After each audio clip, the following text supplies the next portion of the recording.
ஆபரண தங்கத்தின் விலை சவரனுக்கு 400 ரூபாய் குறைந்துள்ளது. தொடர்ந்து ஏற்ற இறக்கத்தை சந்தித்து வந்த தங்கத்தின் விலை சற்று குறைந்துள்ளது. ஒரு சவரன் தங்கத்தின் விலை 1,02,400 ரூபாயாக இருந்த நிலையில் 400 ரூபாய் குறைந்து 1,02,000 ரூபாய்க்கு விற்பனை செய்யப்படுகிறது.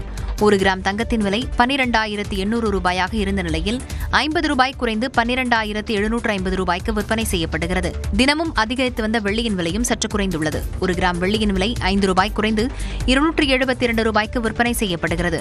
1 கிலோ வெள்ளியின் விலை 5,000 ரூபாய் குறைந்து 2,72,000 ரூபாய்க்கு விற்பனையாகிறது.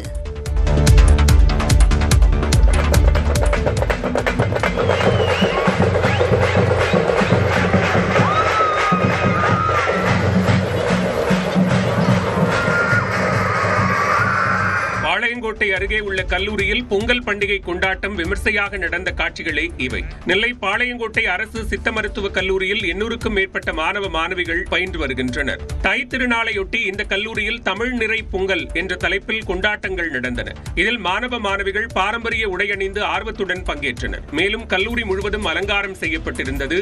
அனைவரும் பாரம்பரிய முறைப்படி பானையில் பொங்கல் வைத்து கொண்டாடினர்.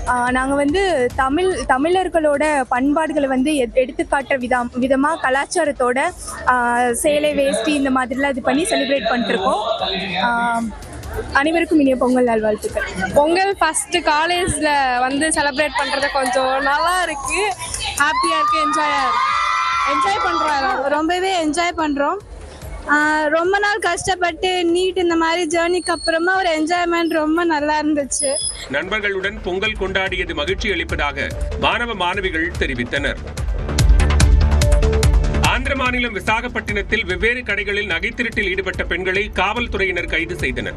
சங்கராந்தி பண்டிகையை முன்னிட்டு புதன்கிழமை அன்று விசாகப்பட்டினத்தில் செயல்படும் வெங்கடேஸ்வரா ஜுவல்லரிக்கு சென்ற பெண்கள் நகை எடுப்பது போல நாடகமாடி திருட்டில் ஈடுபட்டனர். சிசிடிவி காட்சிகள் மூலம் இதனை கண்காணித்த ஊழியர்கள் அவர்களை கையும் களவுமாக பிடித்தனர்.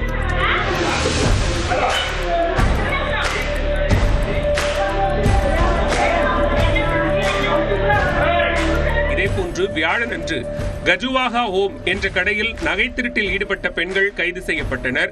தலைமுடியில் மறைத்து வைக்கப்பட்டிருந்த நகைகளை காவல்துறையினர் பறிமுதல் செய்தனர்.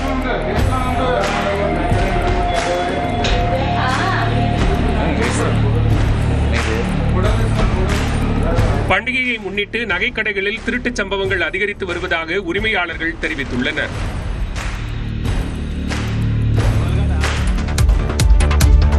சென்னையில் உள்ள 4079 வாக்குச்சாவடி மையங்களில் வரும் சனி மற்றும் ஞாயிற்றுக்கிழமை வாக்காளர் பட்டியல் திருத்தம் தொடர்பான சிறப்பு முகாம்கள் நடைபெறும் என மாநகராட்சி தெரிவித்துள்ளது. தமிழ்நாட்டில் வாக்காளர் பட்டியல் சிறப்பு தீவிர திருத்தப் பணிகள் நடைபெற்று வரும் நிலையில் கடந்த 19ஆம் தேதி வரைவு வாக்காளர் பட்டியல் வெளியிடப்பட்டது. அதில் உயிரிழந்தவர்கள், முகவரி மாறியவர்கள் உட்பட 97 லட்சம் வாக்காளர்களின் பெயர்கள் நீக்கப்பட்டன. அதைத் தொடர்ந்து வாக்காளர் பட்டியலில் பெயர் சேர்ப்பு, நீக்கம் உள்ளிட்டவை தொடர்பாக விண்ணப்பிக்க வரும் 18ஆம் தேதி வரை அவகாசம் அளித்து தேர்தல் ஆணையம் அறிவித்தது. இதற்காக தமிழ்நாடு முழுவதும் தேர்தல் ஆணையத்தால் சனி மற்றும் ஞாயிற்றுக்கிழமைகளில் சிறப்பு முகாம்கள் நடத்தப்பட்டு வருகின்றன. அந்த வகையில் வரும் சனி மற்றும் ஞாயிற்றுக்கிழமை சென்னையில் உள்ள 4079 வாக்குச்சாவடி மையங்களில் சிறப்பு முகாம்கள் நடத்தப்படும் என மாநகராட்சி சார்பில் அறிவிக்கப்பட்டுள்ளது. இந்த சிறப்பு முகாம்களில் பெயர் சேர்ப்பு, நீக்கம், முகவரி மாற்றம் உள்ளிட்டவற்றை வாக்காளர்கள் மேற்கொள்ளலாம் என்றும் அறிவுறுத்தப்பட்டுள்ளது.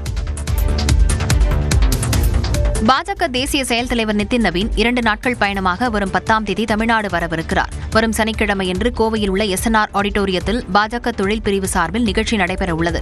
இதில் பாஜக தேசிய செயல் தலைவர் நிதின் நவீன் கலந்து கொள்ளவிருக்கிறார். இதற்காக அவர் தமிழ்நாட்டிற்கு வரவுள்ளார். இந்த வருகையின் போது பாஜக தேர்தல் பணிகள் உள்ளிட்டவை குறித்து கட்சி நிர்வாகிகளுடன் ஆலோசனை நடத்தவிருப்பதாக தெரிகிறது. இதேபோன்று அதிமுக, பாமக கூட்டணி கட்சித் தலைவர்களை அவர் சந்திக்கவிருப்பதாகவும் தகவல் வெளியாகியுள்ளது. அதிமுக கூட்டணியில் தற்போது பாமக இணைந்துள்ள நிலையில் மேலும் சில கட்சிகளை இணைப்பது குறித்தும் கூட்டணி தலைவர்களுடன் பேச்சுவார்த்தைகள் நடத்தலாம் என எதிர்பார்க்கப்படுகிறது. பாஜக தேசிய செயல் தலைவராக பதவியேற்ற பிறகு கடந்த மாதம் 20ஆம் தேதி தமிழகம் வழியாக புதுச்சேரி சென்ற நிலையில் நிதின் நவீன் 2வது முறையாக தமிழ்நாடு வருகிறார். தமிழ்நாட்டின் 32 மாவட்டங்களில் இருந்து மென்பொருள் ஏற்றுமதி நடப்பதாக மத்திய அரசு வெளியிட்ட புள்ளி விவரங்களை திராவிட மாடலுக்கு சாட்சி என முதலமைச்சர் மு.க. ஸ்டாலின் தெரிவித்துள்ளார். சென்னை நந்தம்பாக்கம் வர்த்தக மையத்தில் தகவல் தொழில்நுட்பவியல் மற்றும் டிஜிட்டல் சேவைகள் துறை சார்பில் 2 நாட்கள் நடைபெறவுள்ள தொழில்நுட்ப உச்சி மாநாட்டை முதலமைச்சர் மு.க. ஸ்டாலின் தொடங்கி வைத்தார். நிகழ்ச்சியில் பேசிய முதலமைச்சர் மு.க. ஸ்டாலின் தொழில்நுட்பம் என்பது குறிப்பிட்ட வர்க்கத்தினருக்கான கருவிகள் அல்ல என்று குறிப்பிட்டார். தமிழ்நாட்டில் இருக்க 38 மாவட்டங்களில் 32 மாவட்டங்களிலிருந்து மென்பொருள் ஏற்றுமதி நடக்குதுன்னு ஒன்றிய அரசினுடைய STPயை வெளியிட்டிருக்கக்கூடிய புள்ளி விவரம் தெரிவிக்குது. திராவிட மாடல்னா என்னன்னு கேட்குறவங்களுக்கு ஒன்றிய அரசு சொல்லுகிற இந்த தரவு தான் என்னுடைய பதில். பொருளாதாரத்தின் மைய அச்சாக தகவல் தொழில்நுட்பம் மாறியுள்ளதாகவும் முதலமைச்சர் கூறினார். தொழில்நுட்பத்தை வெறும் பொருளாதார வளர்ச்சியாக மட்டுமன்றி சமூக வளர்ச்சிக்காகவும் பார்க்க வேண்டும் என்று முதலமைச்சர் மு.க. ஸ்டாலின் கூறினார்.